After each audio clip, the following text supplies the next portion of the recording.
দেখুন, আমি এই পুরো ঘোষণাপত্রটি পাঠ করেছি, নানান সূত্র থেকে আমার কাছে এসছে, এবং আমার কাছে মনে হয়েছে এটা বেসিক্যালি শেখ হাসিনার কাসিদা।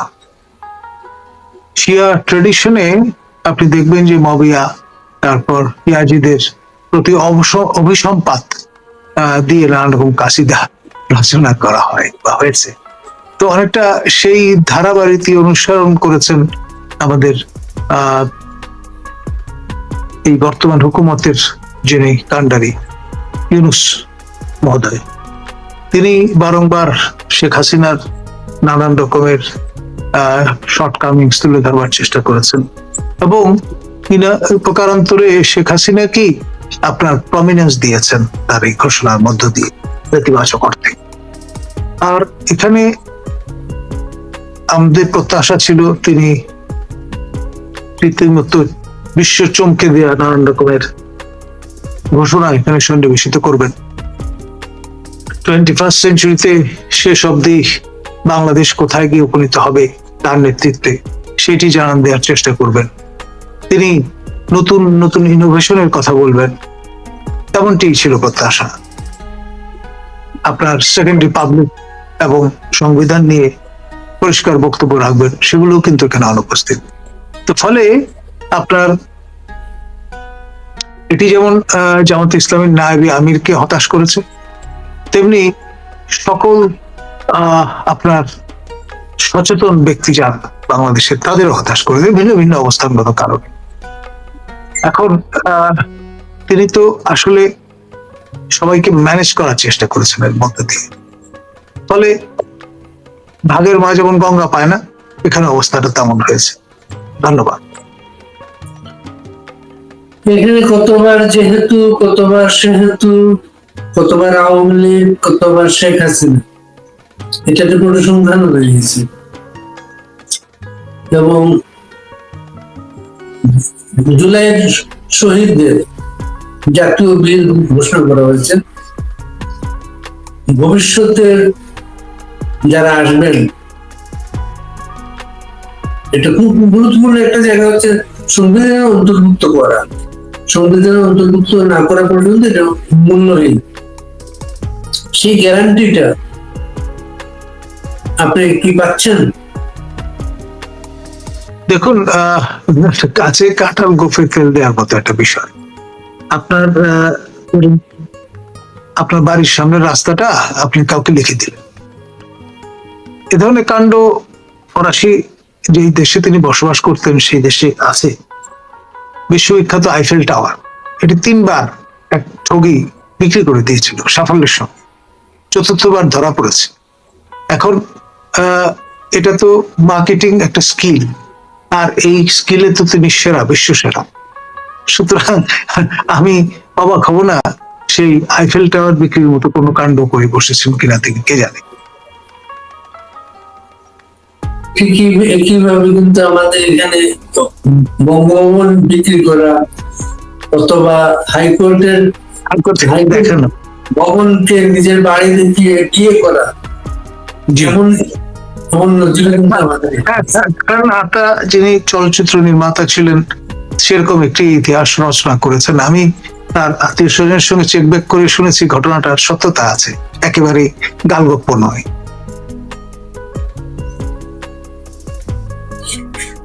সংবিধানে এটা অন্তর্ভুক্তিটা, রাজনৈতিক দলগুলা কি আপনার মনে হয় এখানে করতে পৌঁছেছেন? দেখুন, তারা এখন সিন্দাবাদের এই দত্তঘাত থেকে নামাতে পারলে বাঁচেন, সেই জন্য যা বলে তাই তথাস্তু। আপাতত রাস্তা মাপেন, নির্বাচনের তারিখ দেন। মানে এক পর্যায়ে তো বিএনপির একজন সিনিয়র নেতা বলেই ফেলেছেন যে ভাই আপনি নীতিতে অপারগ হলে আমরাই তারিখ দিয়ে দেবো। মানে কতটা অধৈর্য হলে মানুষ এইরকম পর্যায়ে যায়, এবং সবার ধৈর্যচ্যুতি ঘটিয়ে ফেলছেন তিনি, এটা বলতেই হবে। আওয়ামী লীগ একটা গুরুত্বপূর্ণ রাজনৈতিক অংশ বাংলাদেশের। টুডে টুমোরো এখন আওয়ামী লীগকে মাইনাস করে অনেকে চিন্তা করে যেতে পারে,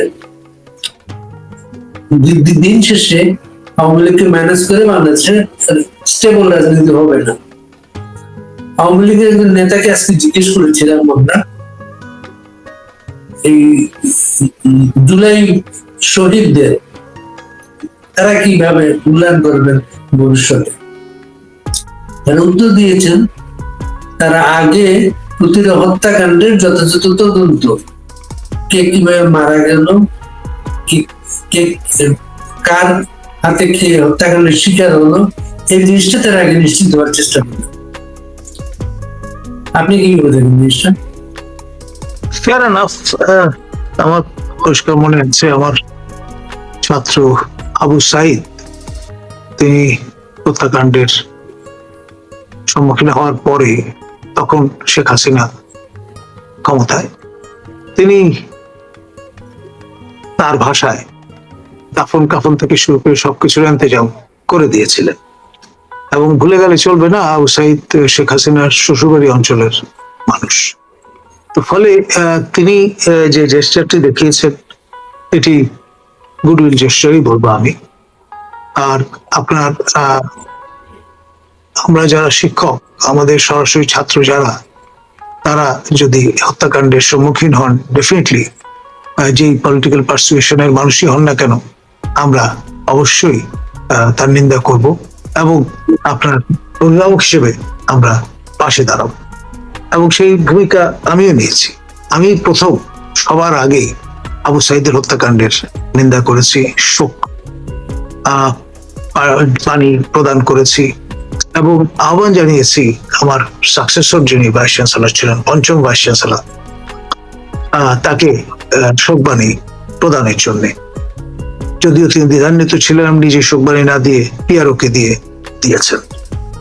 আজকে প্রফেসর হাসিবুর রশিদ পঞ্চম ভাইস চ্যান্সেলর, তিনি আবু সাইদ হত্যাকাণ্ডের আসামি। তো এই যে আপনার এই যে বিষয়টা, যে শেখ হাসিনা তার পিতাকে আপনার অভ্যর্থনা করেছিলেন, তার মতো করে সহায়তা করবার চেষ্টা করেছিলেন। আপনার যখন একটা নির্মোহ বিশ্লেষণে যাবেন, সব বিষয় কিন্তু আপনার ফোরফ্রন্টে নিয়ে আসতে হবে। আপনার এককভাবে কৃতিত্ব দাবি করার চেষ্টা করাটা বোধহয় সমীচীন নয় কোনো পক্ষের। ধন্যবাদ। এই ঘোষণার আগে পরে জাতীয় ঐক্যমত্য কমিশনের অনেকগুলো বৈঠক আমরা দেখেছি এবং আজকে তাদের অনেকেই অনুপস্থিত ছিলেন।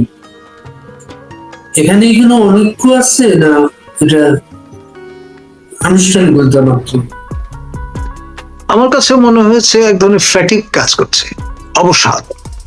মানে এই যে সিরিজ অফ মিটিংস, যেখানে চা নাস্তা খেয়েছেন, বাক বিতরণটা হয়েছে, নানান রকমের আপত্তি উঠেছে। যেমন রহিন হোসেন প্রিন্স কমিউনিস্ট পার্টির পক্ষ থেকে তিনি ওয়াক আউট করেছেন, রীতিমতো আপনার আপত্তি জানিয়েছেন, সহমত পোষণ করছে না সে কথাটি জানান দিয়েছেন। তো এরকম অনেকেই আছেন যারা গিয়েছেন কিন্তু সহমত পোষণ করেননি। মানে এগুলোতে আয়োজনের পেছনে একটা বড় উদ্দেশ্য ছিল, বড় একটা সমাবেশ ঘটানো। বাংলাদেশের এই চত্বরে অনেক বড় বড় সমাবেশের ইতিহাস আছে কিন্তু, এবং স্বতঃস্ফূর্ত সমাবেশ ছিল অনেক কিছু। এত ট্রেন ভাড়া করা, এত কিছু করা, অফিস আদালত ছুটি দেয়া, গার্মেন্ট ছুটি দেয়া, যে এটা বাধ্যতামূলক, আপনাকে আসতে হবে সমাবেশ স্থলে। অর্জনটা কি দিন শেষে? আমি বলবো আপনার অশ্বডিম্ব। কারণ এই যে ট্রেন, বিশাল ট্রেন, হয়তো দেখা গেল যাত্রী 19, 20, 30 জন, কিংবা কোথাও কোথাও আবার বিক্ষোভ প্রদর্শন করা হয়েছে ট্রেনের মান উন্নত নয় কেন ইত্যাদি, পথ আটকে দেওয়ারও চেষ্টা হয়েছে।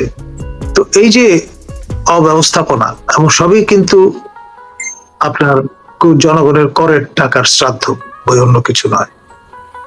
একটা সময় আসবে যখন প্রফেসর ইউনূস এবং তার পারিষদবর্গকে এর আপনার জবাব দিতে হবে, এবং এটা ম্যাটার অফ টাইম। জনগণের করের টাকা অত্যাচার করার অধিকার আসলে কারণে আপনি যখন শপথ গ্রহণ করলেন তখন সেই অব্লিগেশন আপনি পড়ে গেলেন। ওজারতি খুব সহজ কাজ নয়। আতাউর রহমান ওজারতির কয়েক বছর সম্পর্কে তার আত্মজীবনীক অভিজ্ঞতা লিখে গেছেন। আমি আহ্বান করব আমাদের উপদেষ্টাবৃন্দকে সেই গ্রন্থটি পড়ে দেখবার জন্য। আপনি কি প্রধানমন্ত্রীত্বের 18 মাস সেই বইটার কথা বলছেন? ওজারতির 2 বছর নাকি এরকম একটা শিরোনাম ছিল, মনে পড়ে। এর মানে যে এটার সাথে তো একটা ইলেকশন বিষয় আছে।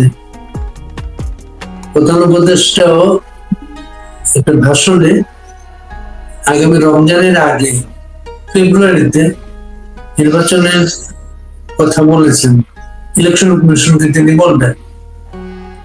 ঠিক 2 দিন আগে একজন উপদেষ্টা ফরিদ আক্তার তিনি বলেছেন বিচার শেষ না হওয়া পর্যন্ত তারা ক্ষমতা ছাড়বেন না, বা এই বিষয়টা রাজনৈতিক দলের হাতে ছেড়ে দেবেন না। আপনার পর্যবেক্ষণ কি? দেখুন, এই জাতীয় কথা এনসিপির কর্ণধার তিনিও বলেছেন। মূল বিষয় সেটি হচ্ছে প্রফেসর ইউনূস আপনার একটা গ্যারাগলে পড়েছেন, নিজেই নিজের এই সমস্যা তৈরি করেছেন নানা সময় নানা রকম কথাবার্তা বলে। এখনো তার ধারাবাহিকতায় এরকম একটি সময় নির্দেশ করেছেন, কিন্তু 22 জানুয়ারি সেই নির্বাচনের তারিখের কথা কিন্তু আমরা ভুলে যাইনি। 111 সরকারের সময় আপনার নিশ্চয়ই মনে আছে 2007-এ এই তফসিলটি ঘোষিত ছিল। আজ অব্দি কিন্তু 22 জানুয়ারি নির্বাচনটা আমরা কেউ প্রত্যক্ষ করতে পারিনি। সেই নির্বাচন বছরখানেক পরে 29 ডিসেম্বর 2008-এ নবম সংসদ নির্বাচন সেটি অনুষ্ঠিত হয়েছে। তো সুতরাং সময় ঘোষণা করা এবং তারিখ ঘোষণা করাই শেষ কথা নয়। আসলে আপনার ইন্টেন্ট বা মোটিভটা কি সেটা গুরুত্বপূর্ণ। যে ইঙ্গিত প্রদান করা হচ্ছে তা কিন্তু তাৎপর্য বহন করে। আপনার নির্বাচন পর্যবেক্ষণের ইতিহাস 30 বছরের পুরনো অভিজ্ঞতা সম্পন্ন। নির্বাচন কমিশন সমস্ত পর্যবেক্ষকদের অনুমোদন বাতিল করেছেন। আপনার যে মেয়াদ আরো 2027 পর্যন্ত ছিল, 5 বছরের জন্য নিবন্ধন দেওয়া হয়েছিল, তা তারা প্রত্যাহার করেছে এবং নতুন করে আবেদন করার জন্য বিজ্ঞপ্তি দিয়েছেন। 10 তারিখে তার ডেডলাইন, এ মাসে। এর উদ্দেশ্যটা কি আপনাদের মনে হয়েছে? আমাদের কাছে মনে হয়েছে এটার পিছনে একটা রাজনীতি আছে। আমাদের 2 মাননীয় উপদেষ্টা বা 3 মাননীয় উপদেষ্টা বলতে পারেন, অধিকার এবং ব্রতির সঙ্গে যারা যুক্ত, আদিলুর রহমান খান, চৌধুরী রফিকুল আবরার এবং শারমিন মোর্শেদ, তাদের এই 2 সংস্থার নিবন্ধন নেই। ব্রতির নিবন্ধন নেই এই কারণে যে তারা ডেডলাইন যা ছিল গত বছর সেই সময়সীমার মধ্যে আবেদন করেননি। সে কারণে গত নির্বাচন কমিশনের পক্ষে তা বিবেচনা করার সুযোগ ছিল না। আর আদিলুর রহমান খান তার যে অধিকার, সেটা ওই হেফাজত কাণ্ড নিয়ে যে রিপোর্ট হাজির করেছিলেন সেটা তৎকালীন সরকারের মনোনীত হয়নি। ফলে একটা পর্যায়ে তারা ডিরেজিস্টার্ড হয়ে গেছিলেন। তো ডিরেজিস্টার্ড হয়ে যাওয়ার কারণে তাদের নিবন্ধন আর হয়নি বা থাকেনি। তো এই কারণেই মূলত আপনার সবার উপর এই খরচ চালানো। আর নতুন করে 90 তুর্কিদের দিয়ে যদি আপনার পর্যবেক্ষণ সংস্থা হাজির করা যায় তো খারাপ। সেই সুবিধার্থে আপনার পর্যবেক্ষকদের ন্যূনতম বয়স সীমা ছিল 25 বা তদূর্ধ্ব সার্টিফিকেট অনুসারে, সেটি এখন কমিয়ে 21 করে দেওয়া হয়েছে।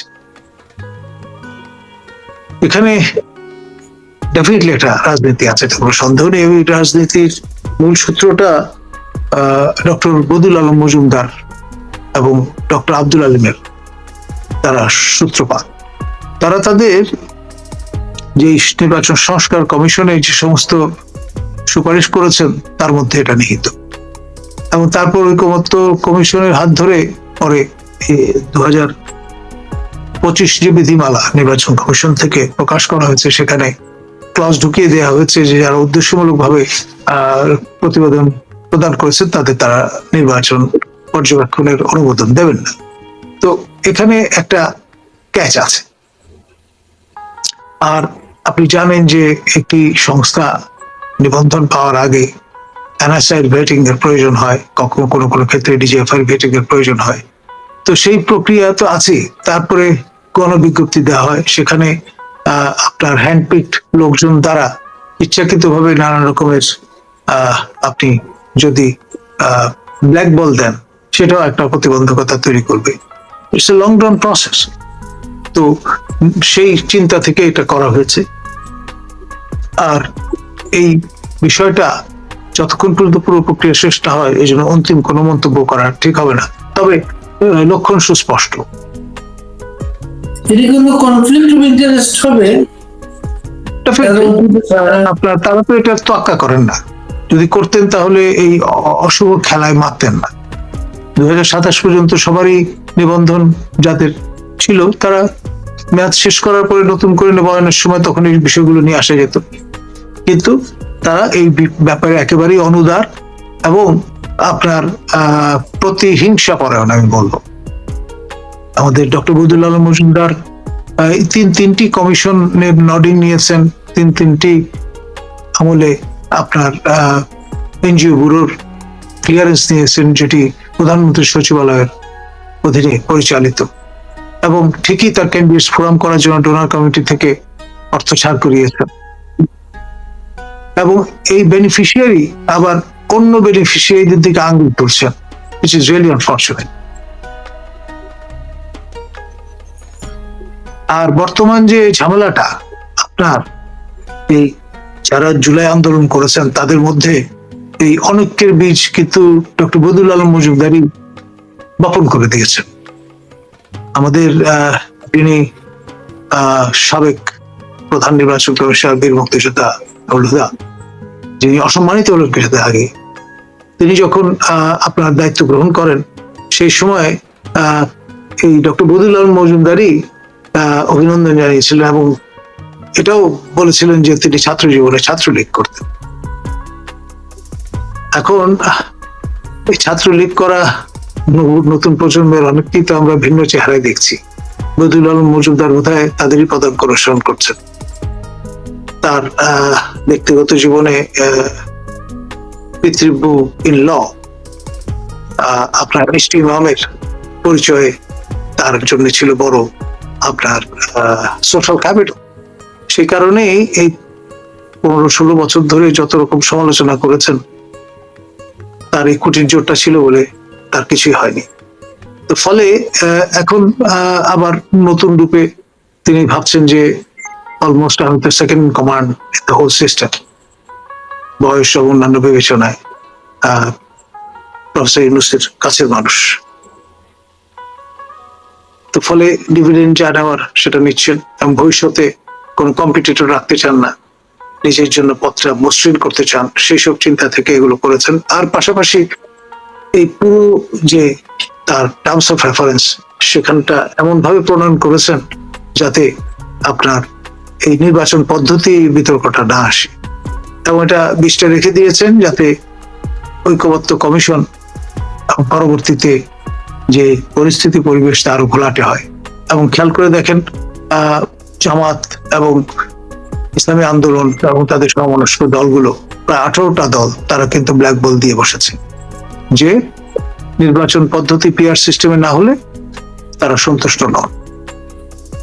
আর এনসিপি তো এক কাঠি আরো সরেস, তো বলেছেন যে হ্যাঁ এই পদ্ধতি ছাড়া নির্বাচন করতে দেবেন না বা নির্বাচন করবেন না। ব্যাপারটা কি দাঁড়াচ্ছে? একই বিচার, তারপর আবার নির্বাচন পদ্ধতি নতুন সংকট আহ্বান করছে। আর প্রফেসর ইউনূসের জন্য তো আপনার এ ধরনের হ্যান্ডেল খুব হ্যান্ডি, বলে তার জন্য সুবিধা যে ভাই আমি কি করবো, স্টেক হোল্ডারই তো চায় না। সুতরাং বিয়ন্ড 2026-এর পরে যদি ইলেকশন হয় আমার তো কোনো সমস্যা নেই, আমি তো ফিট আছি।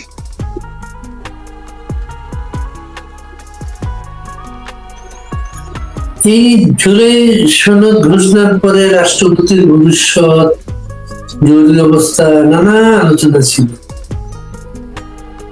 এগুলো কি প্রাসঙ্গিক এখন? একেবারেই উড়িয়ে দেওয়া যায় না, এই কারণে যে যেই ঘোষণাটি আপনি দেখছেন নানামুখী চাপে পড়ে এই রূপ পরিগ্রহ করেছে। আপনি খেয়াল করে দেখেন ইঙ্গিতটা কিন্তু আমাদের মাননীয় উপদেষ্টা মাহফুজ আলম দিয়ে দিয়েছেন। গতকালই তিনি স্ট্যাটাস দিয়েছিলেন যে 111-এর পদধ্বনি শুনতে পাচ্ছি। এটা তো এমনি এমনি দেননি, সেরকম আশঙ্কা থেকে এই ঘোষণাটি চরিত্র পাল্টে গেছে। এখানে সংবিধান ছুঁড়ে ফেলার কথা ওইভাবে বলা নেই, এখানে সেকেন্ড রিপাবলিক জারি করার কায়েম করার কথাও বলা নেই ওই সব কারণে, বা রাষ্ট্রপতিকে পদচ্যুত করার কথা ওইভাবে বলা হয়নি, কম্প্রোমাইজ করতে হয়েছে।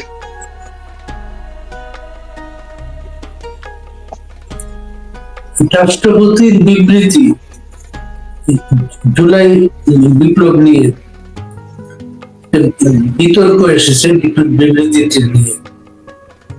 আমরা গতকালকে বঙ্গভবনে যোগাযোগ করেছিলাম। বঙ্গভবন থেকে বলা হয়েছে তারা যে বিবৃতি দিয়েছেন, যেটা প্রকাশ পেয়েছে, এটা এক বিবৃতি না, সেটাকে খোসামাজা করা হয়েছে এবং রাষ্ট্রপতি কোনো বিবাদে যেতে চাননি। আপনাদের কিছু তথ্য আছে ব্যাপারে? দেখুন, সঙ্গত কারণেই তিনি তো রাষ্ট্রের প্রতীক, কোনো পার্টিজান স্ট্যান্ড তার নেবার অধিকার নেই। তো সেই কারণে যে বিবৃতিটি হাজির করা হয়েছে, এখানে যে ট্র্যাডিশনটা আমার ধারণা মেনটেন করা হয়েছে, পিএমও, ফর্মার পিএমও এখন চিফ অ্যাডভাইজার্স অফিস, সেখান থেকে যেভাবে লিখে দেয়া হয় তার বাইরে কোনো কিছু করার সুযোগ নেই, হাত পা বাঁধা, সেটাই ট্র্যাডিশন। তো ফলে আপনার ঘষা মাজা করাই হোক আর যাই হোক, একেবারে টক্সিটার্ভি কোনো বিবৃতি বঙ্গভবন থেকে প্রদানের সুযোগও নেই আইনত, সিস্টেমিক কারণে। সে কারণে আমরা খুব একটা অবাক করি। সাধারণত রাষ্ট্রপতির কাছে বিবৃতি তো আগে প্রধানমন্ত্রী অফিস থেকে তৈরি হয়ে যেত, এখন প্রধান উপদেষ্টা, এটাই তো বাস্তব অবস্থা সেটা। রাইট। আবার রাষ্ট্রপতির কাছে শপথ নিয়ে আবার সেই রাষ্ট্রপতিকে প্রশ্ন তোলা, এটাও তো হয়েছে এখানে। এর জন্য এটার সাথে একটা আশঙ্কা জড়িত। যেমন আজ পর্যন্ত রাষ্ট্রপতির কাছে, রাষ্ট্রপতি যে জাতির সামনে ভাষণে বলেছিলেন প্রধানমন্ত্রী পদত্যাগ করেছেন, আজ পর্যন্ত রাষ্ট্রপতি সে পদত্যাগ পত্র খুঁজে বেড়াচ্ছেন। এবং গতকালকে মানে 4 অগস্ট হিন্দুস্তান টাইমসে একটা রিপোর্ট বেরিয়েছে, সেখানে সেটা আবার নতুন করে এসেছে যে বাংলাদেশের প্রধানমন্ত্রী পদত্যাগ করেননি, এই কারণে ভারত সরকার এখন পর্যন্ত তাকে প্রধানমন্ত্রীর প্রটোকল দিয়ে যাচ্ছে।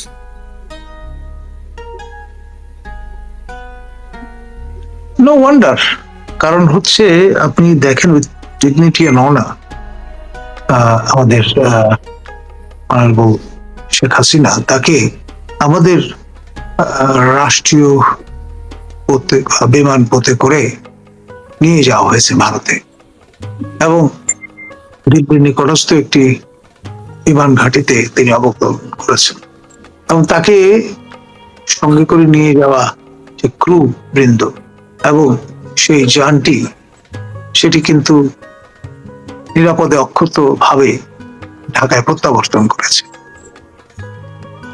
এটা এমন নয় যে ভারত থেকে হেলিকপ্টার এসে তাকে নিয়ে গেছে অথবা তাকে আপনার এয়ারলিফট করা হয়েছে, বিষয়টা তা নয়। তো সুতরাং এখানে আমাদের পছন্দ হোক বা না হোক, প্রোপাগান্ডিস্ট পার্সপেক্টিভ থেকে যেভাবেই বলি না কেন, তিনি ওই অর্থে আপনার চুপচাপ চলে গেছেন, এটা ভাবার কোনো কারণ আছে বলে আমি মনে করি। এবং তার সাথে যারা গিয়েছিলেন তাদের একজন ছিলেন মেজর জেনারেল কবির আহমেদ, প্রধানমন্ত্রীর সামরিক সচিব, MSPM, military secretary of the prime minister. হ্যাঁ, তিনি তার আগে DGFI তে কাজ করেছেন। তিনি কিন্তু এই প্রফেসর ইউনূসের সামরিক সচিব ছিলেন 3 মাস। এখন অন্য একটা পোস্টিং এ আছেন, কিন্তু এই কর্মকর্তাদের সমপ্রহারে যে প্রধানমন্ত্রী আরেক দেশে নিয়ে যাওয়া হলো, এই প্রশাসন এখনো বলে যাচ্ছে প্রধানমন্ত্রী পালিয়ে গেছেন।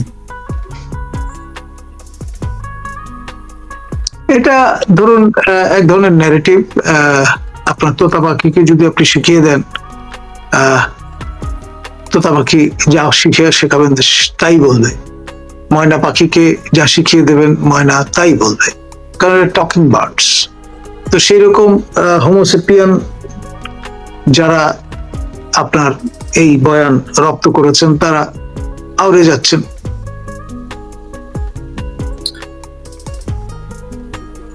ডিজিএফ এর একটা চরিত্র মেজর হাফিজ এখন খুবই আলোচিত। আমি ব্যক্তিগতভাবে তাকে চিনি। তিনি এডুকেশন কোরের একজন অফিসার, DGFI তে পোস্টেড ছিলেন এবং PhD ফেলো ছিলেন, আমার যতদূর মনে পড়ে। তার পিএইচডির গল্পটা ছিল তিনি বঙ্গবন্ধুকে নিয়ে পিএইচডি করছেন, সেটার কোনো ফলাফল জানেন আপনি? আমি এখন পর্যন্ত তার নামের আগে ডক্টরেট, এই মানে সুশোভন সরকারের ভাষায় সিং, সেটি ব্যবহৃত হতে দেখছি না। এবং তার যে অংশগ্রহণটা আজকে আমরা জনগণত নিয়ে খুঁজতে গিয়ে আমরা পেলাম হচ্ছে 2024-এর 29 জুলাই তিনি জনগণটা যোগ দেন। এর আগে পর্যন্ত তিনি দৈনিক বাংলায় ছিলেন এবং সেখানে একটা আলোচিত বিষয় ছিল হাফিজ নাফিজ 2 ভাই, ওরা একসাথে থাকলে কোনো সমস্যা থাকে না কোথাও। নাফিজ এখনো সমস্যায়, হাফিজ তিনি আমার যতদূর মনে করি ডুয়েল ন্যাশনাল কানাডার নাগরিক এবং পদ্মা ব্যাংকের কর্ণধার ছিলেন। এর আগে ফার্মার্স ব্যাংকেও তিনি ছিলেন এবং আপনার ক্যানাডিয়ান ইউনিভার্সিটি বাংলাদেশেরও কর্ণধার তিনি ছিলেন। বাড়ি গোপালগঞ্জ। দুজনের বাড়ি গোপালগঞ্জ। জি, গোপালগঞ্জ তো একটা অভিশাপের নামে, হাফিজের জন্য তো অভিশাপ মনে হচ্ছে না সেটা। আপনার নাফিজ মহোদয় যা পিতৃব্যাসাত করবার সেটা তো করেছেন। এক সময় ব্যাংক কর্মকর্তা থেকে ব্যাংকের মালিক হয়েছেন এবং আপনার কানাডা প্রবাসী হয়েছেন এবং সেই বিষয়টি মাথায় রেখেই তিনি কানাডিয়ান ইউনিভার্সিটি বাংলাদেশ প্রতিষ্ঠা করেছিলেন।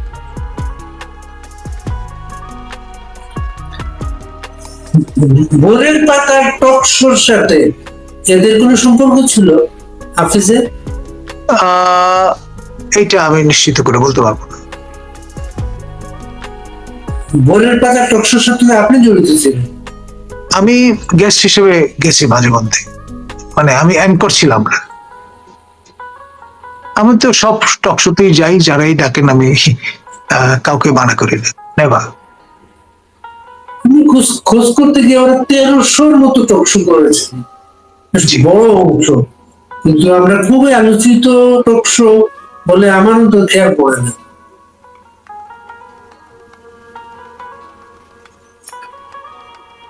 এই পত্রিকাটার মালিক পক্ষ আজকে পত্রিকায় অবাঞ্ছিত।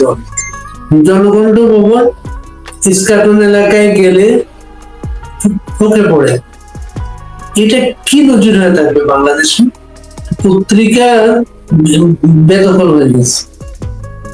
এটা আসলে আমি অবাক হইনি, কারণ হচ্ছে এই রেজিমের যে রণকৌশল, তার মাইক্রো আপনার কৌশলটি হচ্ছে মব ভায়োলেন্স, আর ম্যাক্রো কৌশলটি হচ্ছে ট্যাগিং। আপনার যেটি আউরে একেবারে তোতাবাকির মতো বলা হয় দোসর, এই দোসর ট্যাগিংটা হচ্ছে ম্যাক্রো পার্সপেক্টিভে তারা ব্যবহার করেন। এখন এই জনকণ্ঠের ওপর একটা ক্ষোভ তো ছিলই এই রেজিম যারা পরিচালনা করছেন তাদের, সঙ্গত কারণেই। কারণ ইট ওয়াজ এন ওপেন সিক্রেট যে এই পত্রিকাটি নিয়মিত সাবেক প্রধানমন্ত্রী পড়তেন। তো ফলে এটির উপর একটা সনদৃষ্টি যারা তার বিরোধী ছিলেন তাদের ছিল। এখন যেহেতু মৌকা পাওয়া গেছে, তারা তাদের রণনীতি দুটি কাজে লাগিয়ে দিল এখানে, একটা ট্যাগিং আর একটা মব, যেটা শফিক মহোদয়ের ভাষায় প্রেশার গ্রুপ। অনেক অনেক দর্শক এটা সরাসরি দেখছেন এবং আপনাকে প্রশ্ন করছেন, তাদের কিছু প্রশ্ন নিয়ে আসি, আপনি দেন।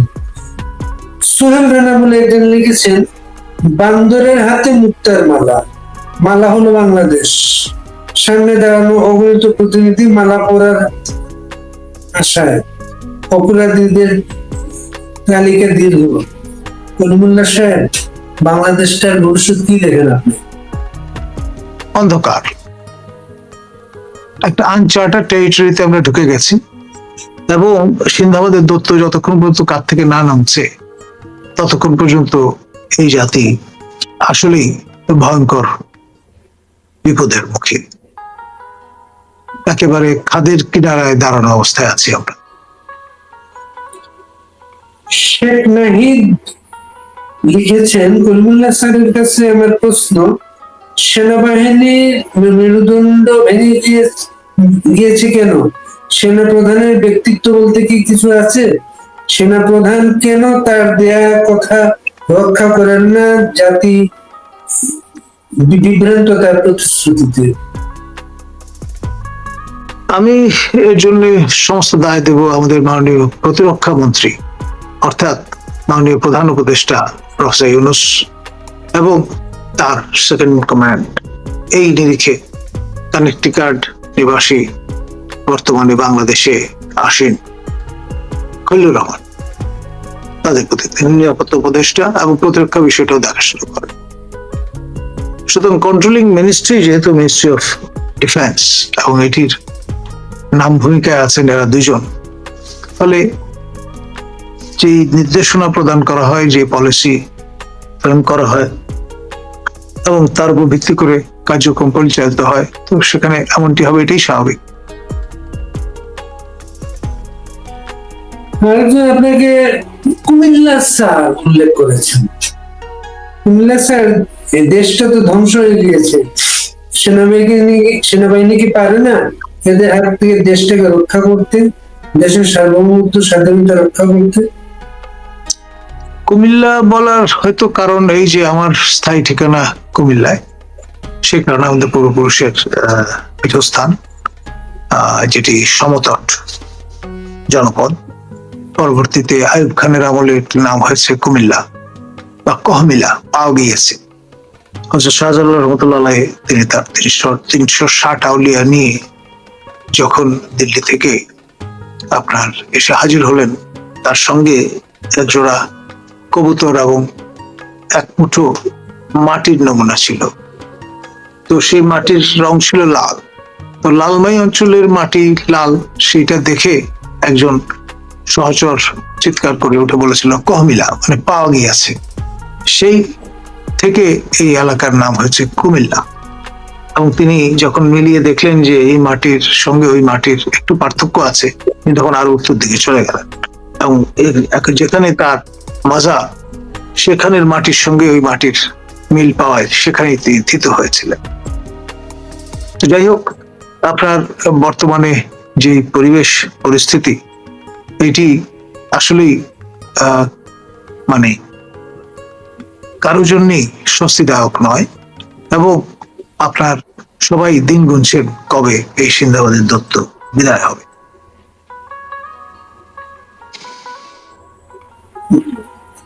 কামালউদ্দিন হবি তিনি লিখেছেন মোহাম্মদ ইউনূস কোনদিন রাষ্ট্রপতি হতে পারবেন কিনা, আপনি কি মনে করেন? আমার ধারণা তিনি প্রেফার করবেন সেক্রেটারি জেনারেলের পদ জাতিসংঘের। গুতারেস মডেলে তিনি হাঁটছেন। গুতারেস মহোদয় প্রথমে পররাষ্ট্রমন্ত্রী ছিলেন, পরে প্রধানমন্ত্রী হয়েছেন পর্তুগালের, তারপরে সেক্রেটারি জেনারেল। আমাদের প্রফেসর ইউনূসও তত্ত্বাবধায়ক সরকারে উপদেষ্টা ছিলেন মন্ত্রী মর্যাদায়, এখন প্রধান উপদেষ্টা প্রধানমন্ত্রী মর্যাদায়। পরবর্তী ডেস্টিনেশন হতে পারে সেক্রেটারি জেনারেল অফ ইরান। দেশের তিনি যদি এখানে থাকেন বঙ্গভবনে, বঙ্গভবনে থাকলে দশা কি হয় সেটা আমাদের শাহাবুদ্দিন চুপ্পু মহোদয়কে দেখেই তো তিনি অনুমান করতে পারছেন। সুতরাং এই সোনার পিঞ্জরায় তিনি ঢুকতে চাইবেন বলে আমার মনে হয় না। যার আমলে তার দেশে মব সন্ত্রাস বলে একটা জিনিস চালু হয়েছে, যার আমলে তার দেশে বিচার প্রার্থী মানুষের উপর আদালতে হামলা করা হয়েছে, তাকে কি জাতিসংঘের মহাসচিব পদে সদস্য দেশগুলো ওয়েলকাম করতে পারে?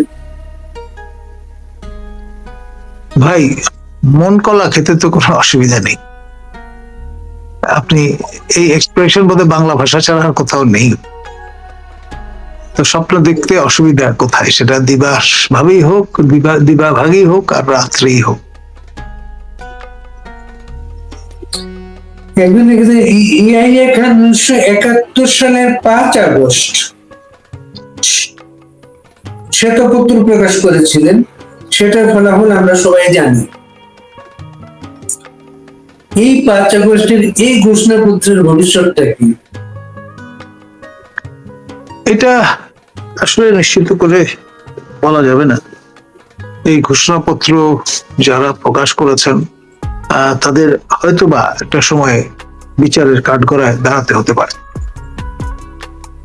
আপনার এই কাজটি করবার কথা একটি অ্যাকাউন্টেবল গভর্নমেন্টের, অর্থাৎ পার্লামেন্ট যেখানে আছে, নির্বাচিত পার্লামেন্ট, তাদের। এই যে ঘোড়ার আগে গাড়ি জুতবার যে চেষ্টাটি হলো, সেটির ফলাফল ভালো নাও হতে পারে।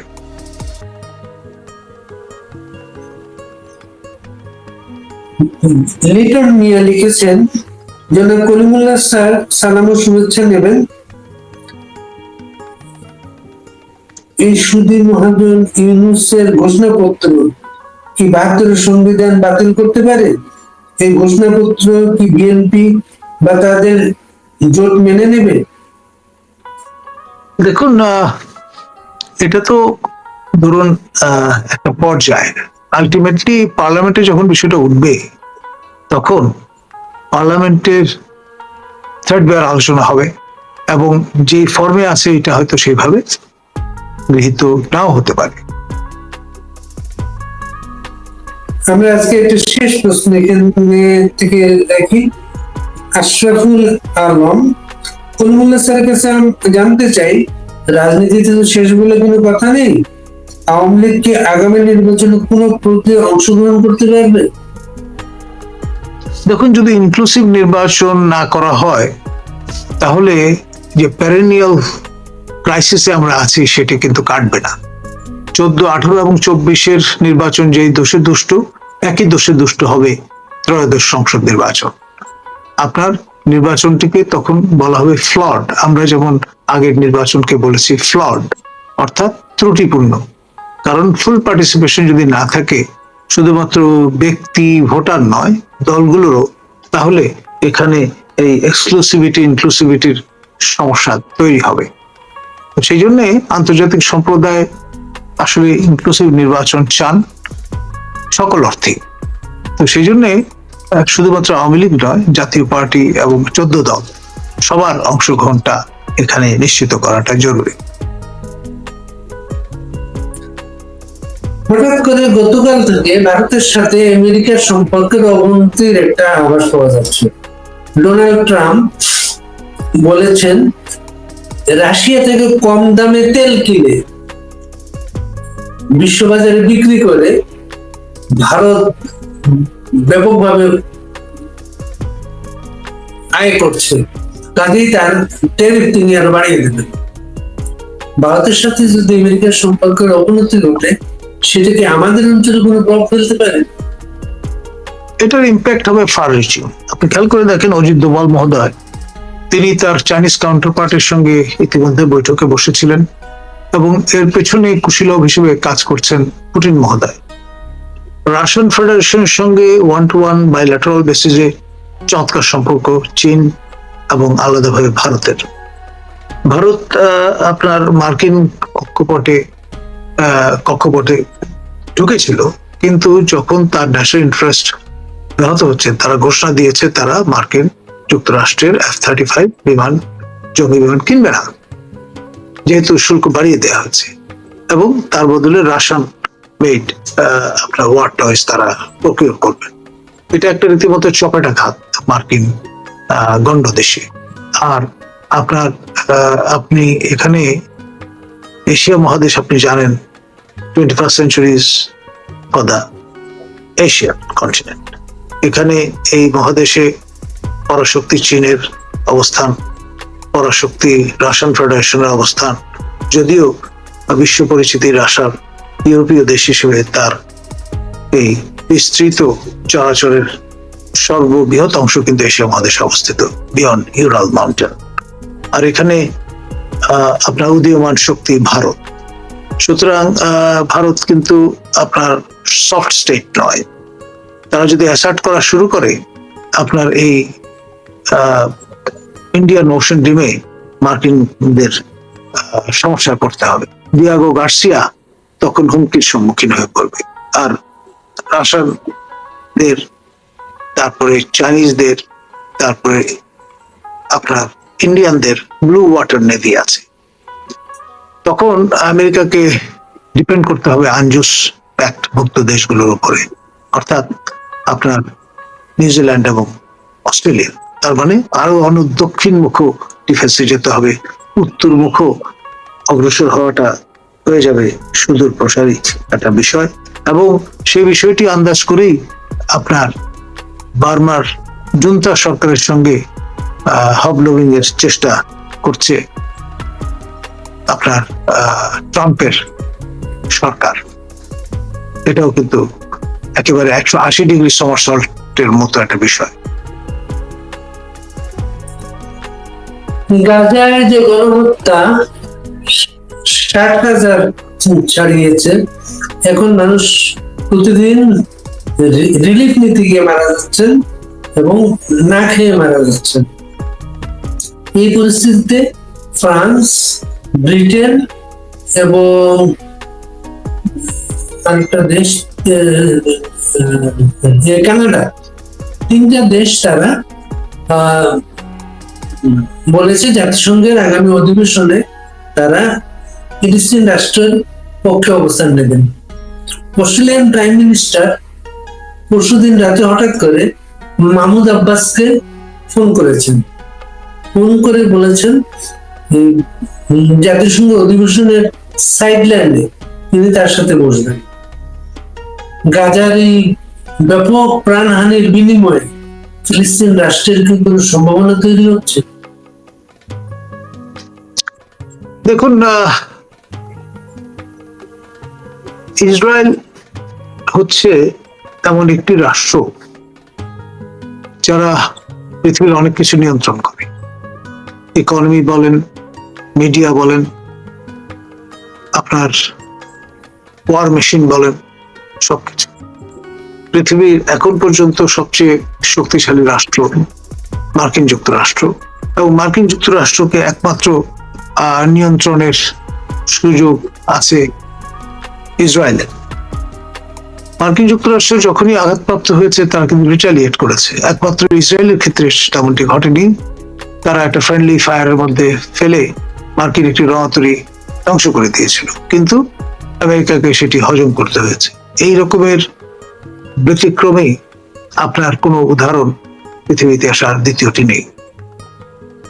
আর এখানে আপনার ট্রাম্প মহোদয় সম্পর্কে যেটি বলা হয় যে তিনি বছর দুয়েক আগে কনভার্টেড হয়েছেন ইনটু জুডাইজম তার সান ইন লর সূত্রে, এবং তারই উৎসাহে আপনার তেল আবিব থেকে মার্কিন দূতাবাস, যেটা ইসরায়েল ইটারনাল ক্যাপিটাল বলে দাবি করে, জেরুজালেম, সেখানে আপনার স্থানান্তর করা হয়েছে। এবং এখন প্রক্রিয়া চলছে লার্জার ইসরায়েল গঠনের। ইজিপ্ট থেকে শুরু করে ইরাক পর্যন্ত পুরো টেরিটরি নিয়ে জান ল্যান্ড অর্থাৎ লার্জার ইসরায়েল তৈরির প্রক্রিয়ার অংশ হিসেবে গাজার উপরে অ্যাট্রসিটি নেমে এসছে। আপনি ইসরায়েলি আইডিএফ সোলজারদের, ইসরায়েল ডিফেন্স ফোর্স সোলজারদের যে ইনসিগনিয়া, সেখানে দেখবেন লার্জার ইসরায়েলের ম্যাপ অঙ্কন করা আছে, ইজিপ্ট থেকে শুরু করে এই ইরাক পর্যন্ত পুরো টেরিটরি। এবং ইতিমধ্যে আপনি জানেন যে ইসরায়েল তাদের পার্লামেন্টে গ্যাজেটে আপনার ওয়েস্ট ব্যাংক অ্যানেক্সেশনের রেটিফিকেশন প্রদান করেছে। গোলান হাইটস তো তারা আগেই রেটিফাই করে দিয়েছে, এবং তাদের একটা পরিকল্পনা আছে গাজা খালি করবার, গাজা অকুপাই করবার, এবং গাজার অধিবাসীদের একটা কৃত্রিম দ্বীপ তৈরি করে ভূমধ্যসাগরে রাখবার, যারা অবশেষে বেঁচে থাকবেন। এই প্রস্তাব তারা 2016-তে দিয়েছে। তো ফলে সেই লক্ষ্যে স্লোলি এবং শিওরলি ইসরায়েল অগ্রসর হচ্ছে। এটি আপনার ওয়েস্টার্ন মরাল যে বেসিস সেটাকে টানা দিয়েছে, সে কারণেই হয়তো ফ্রান্স, যুক্তরাজ্য এবং কানাডা রিথিঙ্ক করছে। এটা বেসিক্যালি জাতিসংঘের যে রেজলিউশন তারই বাস্তবায়ন, নতুন কিছু নয়। কিন্তু ডিফ্যাক্টো সেন্সে ইসরায়েল ম্যাটার করে, এবং তাদের হাত অনেক লম্বা। বাংলাদেশের সীমান্ত তারা নিয়ন্ত্রণ করে, এটা আমরা অনেকেই জানি না। এই যে কাঁটাতারের বেড়া, ওয়াচ টাওয়ার, সবই কিন্তু ইসরায়েলি যে আপনার মডেলটা আছে তার বাস্তবায়ন। এবং ফেলানির মতো মানুষ যখন মরে ঝুলে থাকলো, এটারও পেছনে ইসরায়েল। আপনার ইসরায়েল যখন থেকে নাইট ভিশন, গুগল এবং গ্যাজেট দিয়ে সমৃদ্ধ করা শুরু করলো বিএসএফ কে, তখন থেকে দিন রাতের কোনো পার্থক্য থাকলো না। 47 পরবর্তী সময়ে আমাদের সীমান্তবর্তী অঞ্চলের মানুষজন থ্রাইভিং প্রফেশনই হচ্ছে আপনার চোরাচালান। তো সেটা তারা under the darkness, cover of darkness তারা করে থাকতেন। এখন এই নাইট ভিশন, ইসরায়েলি গুগলের কারণে এখন কোনো পার্থক্য নেই। এবং এটি তদারক করবার জন্য বিএসএফ কে কারিগরি সহায়তা, অ্যাডভাইজারি সহায়তা দেওয়ার জন্য আওরঙ্গজেব রোডে অবস্থিত ইসরায়েলি যে দূতাবাস আছে দিল্লিতে, সেখান থেকে প্রতি সপ্তাহে 3 দিনের জন্য একটি টিম চলে আসে কলকাতায়, এবং একটা মেকশিফট কনসুলেট তারা সেখানে মেনটেন করেছেন বা করছেন। তো ফলে আমাদের অনেকের একটা ধারণা যে ইসরায়েল অনেক দূরে, বিষয় তা নয়। একদম আপনাদের ঘাড়ের উপর নিঃশ্বাস ফেলা একটা এন্টিটি। এবং এই যে গাজা ক্রাইসিসটা দেখা দিল, এখানে 2700 বছর আগে one of the lost tribes of Israel, যেটাকে বলা হয় বনি মানাসা, এই মানাসা ট্রাইব তারা এসে আপনার থিতু হয়েছে মণিপুর এবং মিজোরামে। এবং মিসেস গোল্ডা মেয়ার যখন ইসরায়েলের প্রধানমন্ত্রী ছিলেন, তখন আপনার এই মিজোরা তার কাছে চিঠি লেখে এবং জানায় যে তাদের কনস্টিটিউশনাল রাইট আছে ইসরায়েলের নাগরিকত্ব গ্রহণের। চিফ রাবাই অফ ইসরায়েল তখন আইজলে এসেছিলেন, মিজোরামের রাজধানী, এবং এসে সবকিছু দেখে শুনে রায় দিয়ে গেছেন যে এদের দাবি সঠিক। এরপর প্রায় 12,000 মিজো তারা ইমিগ্রেন্ট হয়ে চলে গেছে, যেটাকে ইমিগ্রেশনটাকে তারা আলিয়া বলে, অর্থাৎ রাইট টু রিটার্ন। তারা ইসরায়েলে সার্কেল করেছে এবং আইডিএফ এও জয়েন করেছে, ইসরায়েল সেনাবাহিনীতে। তো সেই যে আইডিএফ তার হাতকে শক্তিশালী করবার জন্য সম্প্রতি এই গাজা ক্রাইসিসের সময় মিজোরাম থেকে মানাসা, বনি মানাসাদের ডিসেন্ডেন্ট মানাসা ট্রাইবের কনস্ক্রিপ্ট প্রায় 1,200 ভলেন্টিয়ার তারা গেছেন, গিয়ে গাজার এই যুদ্ধে অংশগ্রহণ করেছেন এবং লেবানিজ ফ্রন্টে হিজবুল্লাহর সঙ্গে যুদ্ধে লিপ্ত হয়েছেন এবং ভালো রকমের যে ক্যাজুয়ালিটি সেটা ইনশিওর করেছেন মানাসা ব্রিগেডের লোকজন। সুতরাং আমাদের খুব দূরে নয় কিন্তু এই গাজা বিষয়টা, এবং সেই সঙ্গে আপনার এই ইসরায়েল প্রেজেন্স। এবং আমরা এখানে যে গাজা মার্চটা করেছি এই সরকারের আমলে, সেটা সবচেয়ে বেশি প্রমিনেন্টলি ফিচার্ড হয়েছে ইসরায়েলের পত্রপত্রিকায়। আপনার হ্যারেটস, তারপরে জেরুজালেম পোস্ট, ইসরায়েল নিউজ, এরা ব্যাপক কাভারেজ দিয়েছে। এবং মজার ব্যাপার হচ্ছে Israel is the first country which recognised Bangladesh on 28th of April 1971। আমাদের দিদান foreign minister late Khondaker Mostaq Ahmad নিজে স্বাক্ষর করে চিঠি পাঠিয়েছেন ইসরায়েলের প্রেসিডেন্টের কাছে বাংলাদেশ সরকার ও রাষ্ট্রকে স্বীকৃতি দেওয়ার জন্য। On the basis of that 29th of April 1971 Israel কিন্তু বাংলাদেশকে প্রথমবারের মতো স্বীকৃতি দেয়। দ্বিতীয়বারের মতো তারা আবার রিইটারেট করে 1972-তে আফটার লিবারেশন। সুতরাং as far as Israel is concerned, they recognise Bangladesh. আমরা এটা রেসিপ্রোকেট করিনি এখন পর্যন্ত। এবং আমাদের আরেকটা বিষয় হচ্ছে আপনার ফোন যে মনিটর করা হয় বাংলাদেশে, এই প্রযুক্তিতে ইসরায়েলের, এবং এই প্রযুক্তিতে বাংলাদেশ ইটালির একটা কোম্পানি দিয়ে দিয়েছে।